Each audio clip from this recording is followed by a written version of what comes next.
যুদ্ধ পরিস্থিতির কারণে জ্বালানি সংকট দেখা দিয়েছে। এখানে যারা এসেছেন তারাও ভুক্তভোগী, সবাই আমরা ভুক্তভোগী। সামান্য জ্বালানি সংগ্রহের জন্য ঘন্টার পর ঘন্টা এখন লাইনে দাঁড়ায় অপেক্ষা করতে হয়, রাতে দিনে 24 ঘন্টা, বৃষ্টিতে ভিজে রোদে শুকিয়ে। অথচ আশ্চর্যের বিষয়, সংসদের ভিতরে এমন ভাবে বিবৃতি জ্বালানি এবং খনিজ সম্পদ মন্ত্রী দিচ্ছেন, মনে হয় যেন তেলের উপরে দেশ ভাসতেছে। আগামী 2 মাসে নাই কোনো সংকট নাই। আরে ভাই, সংকট যদি না থাকে তাইলে কিলোমিটারের পর কিলোমিটার লাইন কেন গাড়ি আর মোটরসাইকেল? মানুষ কি শখে গিয়ে সেখানে দাঁড়ায়? এখন নতুন বয়ান তৈরি করা হচ্ছে, কালকে থেকে দেখলাম যে আসলে তেলের সংকট নাই, তবে কিছু লোক বারবার তেল নিয়ে এটা মজুত করে চুরাই পথে বিক্রি করছে। এটাও আপনাদের ব্যর্থতা এবং ভুক্তভোগী জনগণের মোড়ার উপরে খাড়ার ঘা। একদিকে কষ্ট করে ঘন্টার পর ঘন্টা হাঁপাতে হাঁপাতে তেল পাচ্ছে, আরেকদিকে তাদেরকে তেল চুর বানাচ্ছে। এই চুর কারা? জনগণ কি জানে না? কার বাসঘর, কার গোয়ালঘর থেকে এখন তেলের ড্রাম উদ্ধার হচ্ছে, জনগণ এগুলো জানে না? উদুর পিণ্ডি বুদুর গাড়ে আবার মানুষকে অপমান। এটার কারণে জ্বালানি সংকট নাই, অথচ লোডশেডিং এখন মিনিমাম 6 ঘন্টা, ম্যাক্সিমাম 10 ঘন্টা। এটা হলো ঘোষিত, আর অঘোষিত কতটা সেটা বলা যাবে না। তো আমাদের যদি মানে জ্বালানি সংকট নাই, যদি আমাদের বিদ্যুতের সংকট নাই, তাহলে লোডশেডিং কেন? এগুলা সব হলো পরস্পর বিরোধী মিথ্যাচার।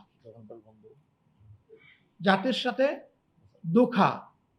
আমাদের বৃহৎ শিল্প কারখানা, মাঝারি শিল্প কারখানা যেগুলো আছে, সেগুলো ফার্নেস অয়েলের অভাবে এখন সেগুলো বিপদে ঝুঁকিতে পড়ে গেছে। সবগুলো নিয়ে জাতির সাথে একটা লুকোচুরি চলতেছে। ডেমোক্রেটিক যত প্রতিষ্ঠান ছিল সব ধ্বংসের পায়তারা শুরু হয়ে গেছে। প্রশাসক বসানো হচ্ছে, খেলার ময়দান, ক্রিকেট বোর্ড, সেই জায়গায়ও লোভ সামলাইতে পারলেন না। সেখানে কেউ বাপের তালিকায় আর কেউ স্বামীর তালিকায়,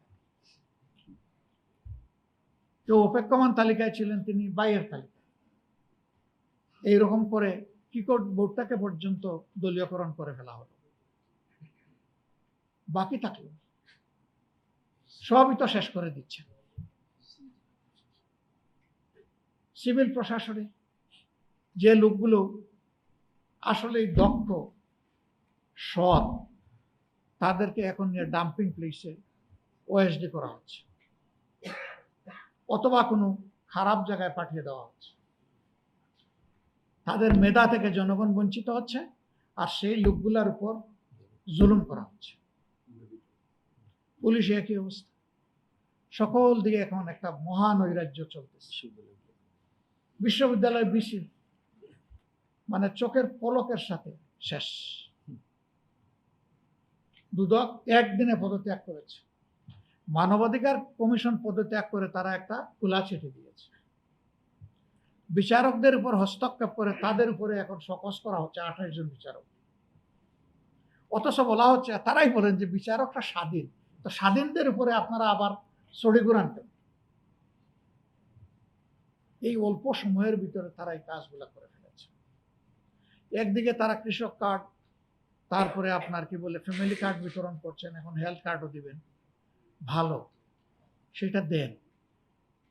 সেটা যদি রাষ্ট্রের পর্যাপ্ত রেভিনিউ থাকে, দিবেন না কেন? জনকল্যাণে ব্যয় করেন, কারোর তো নিজের না। সেখানে দলীয়করণ, আবার সেখানে অনেক অঘটন ইতিমধ্যে ঘটে গেছে, আপনারা দেখেছেন। এক বিধবা, তাকে কার্ড দেওয়ার কথা বলে তার জীবনটাই শেষ করে দেওয়া হয়েছে। একটা কেস এসেছে, বাকিটা হয়তো লজ্জায় মুখ বুজে আছে, জানি না এরকম হয়েছে কিনা, আল্লাহ ভালো জানে। সেখানে আবার চাঁদাবাজি হচ্ছে এটাকে কেন্দ্র করে। আর চাঁদাবাজি আগের চাইতে রেট এখন দিন দিন সব সেক্টরে বাড়তেছে। অতিষ্ঠ জনগণ, দ্রব্যমূল্যের জাতাকলে পৃষ্ঠ। দুই কারণে, একটা জ্বালানি সংকটে পরিবহন খরচ, আর একটা হচ্ছে বাড়তি চাঁদার ছাপ।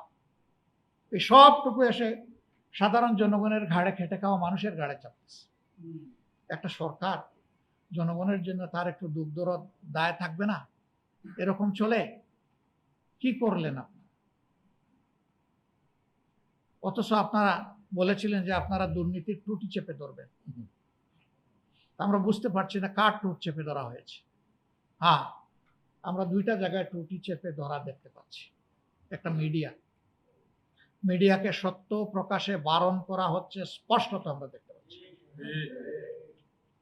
আরেকটা, সমাজের বিভিন্ন জায়গায় ভালো মানুষগুলো তাদের টুট এখন সেলাই করার চেষ্টা করা হচ্ছে।